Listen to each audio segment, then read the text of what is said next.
Roughly 70% of South Koreans live in apartments. That single figure makes Korea one of the most apartment-dense societies on the planet. But here's the detail that stops architects cold.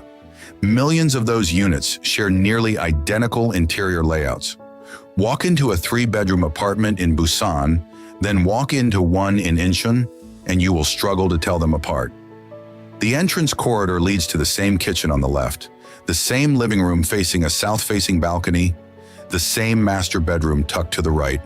The question is not just aesthetic, it is about how an entire nation came to accept and even demand a single way of living inside 4 walls.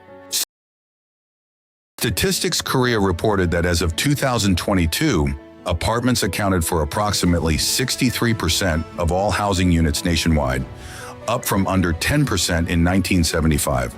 The Korea Research Institute for Human Settlements has tracked how a handful of standard floor plan types, known as Pyongyang, cover the vast majority of units built since the 1990s.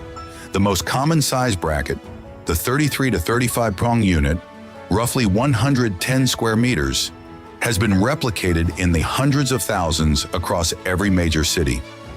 A 2023 survey by the Korea Housing Finance Corporation found that apartment ownership remains the primary savings vehicle for roughly 60% of Korean households. And according to the OECD, Korea has one of the highest household debt-to-income ratios among member nations, much of it tied directly to mortgage borrowing on these standardized units. The uniformity is not accidental, it is deeply financial. The story begins in the 1960s and 70s, when South Korea was urbanizing at extraordinary speed. Millions of people moved from rural areas into Seoul and satellite cities within a single generation.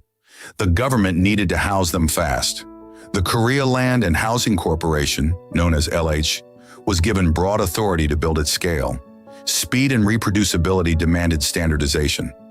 Architects did not design individual apartments, they designed templates. Those templates were then stamped across entire districts. The apartment form that emerged, high-rise south-facing for maximum sunlight, with an on-dole floor heating system integrated into the slab, solved real problems: light, warmth, and density all at once. By the 1980s, these buildings had become symbols not of poverty, but of aspiration. A new apartment meant you had made it. The template became a brand. And like any successful brand, it was not changed lightly. The standardized floor plan solved a housing crisis, but it also locked in a set of costs that are still being paid today. Architecturally, it flattened diversity.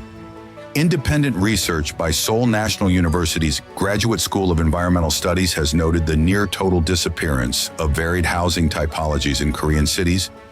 The courtyard house, the multi-unit row house, crowded out by apartment complexes. Socially, the floor plan encodes a specific family model: 2 parents, 2 children, clearly separated bedrooms. As Korea's birth rate fell to 0.72 in 2023, the lowest ever recorded by Statistics Korea, that family model fits fewer and fewer actual households. Economically, the standardization created a remarkably liquid asset. Because every apartment of the same Pyong size is interchangeable, buyers can price compare and trade with minimal friction. That liquidity is one reason apartment prices in Seoul appreciated by over 300% between 2000 and 2022, according to the KB Real Estate Index. The same feature that made apartments a stable investment made them nearly unreachable for younger buyers. Korea is not alone in this story. Every society that urbanized rapidly, from Singapore to China to parts of post-war Europe, reached for standardization when speed and scale were the priorities. The Korean case is simply the most extreme version, a near-complete market convergence around a single residential template, reinforced by government policy, cultural aspiration, and financial logic, all pulling in the same direction. The lesson is that housing design is never just about shelter. It is a record of the pressures a society was under at a particular moment. When those pressures change, as Korea's demographics now force them to, the template begins to crack. Younger architects in Seoul are experimenting with smaller, more flexible units. Developers are testing co-living formats. The floor plan is starting to shift. What any society builds at scale, it eventually has to rebuild when the assumptions underneath it change.